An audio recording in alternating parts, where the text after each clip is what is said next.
రాష్ట్రం అభివృద్ధిలో లేదు, యువతకి ఉద్యోగాలు లేవు. కేవలం రాష్ట్రంలో లభిస్తున్నది మద్యం మాత్రమే. ఏరులై పారుతోంది ఈరోజు ఆంధ్ర రాష్ట్రంలో మద్యము.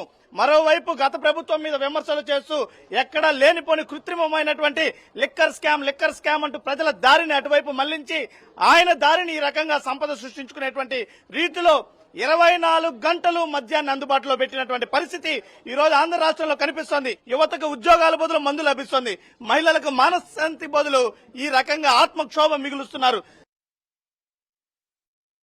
చంద్రబాబు నాయుడు గారు సంపద ఏ రకంగా సృష్టిస్తున్నారు అనంటే 24 గంటలు ఆంధ్ర రాష్ట్రంలో మద్యాన్ని పారిస్తూ ఆ రకంగా పేద ప్రజల రక్తాన్ని పిండి వాళ్ళ ఆరోగ్యానికి హాని చేసే విధంగా 24 గంటలు మద్యాన్ని అందుబాటులోకి తీసుకొని వచ్చి ఈ రాష్ట్రానికి సంపద సృష్టిస్తున్నారు. తిరుపతిలో అది కూడా రైల్వే స్టేషన్ కి కూసంత దూరంలో ఉన్నటువంటి వైన్ షాపు 24 గంటలు ఓపెన్ చేసుకొని ఇక్కడ కూర్చోబెట్టి భక్తుల్ని తాగిపిస్తున్నారు అనంటే తిరుపతి పవిత్రతని కాపాడుతున్నారా లేదా తిరుపతి పవిత్రతని మందుబాబుల చేతిలో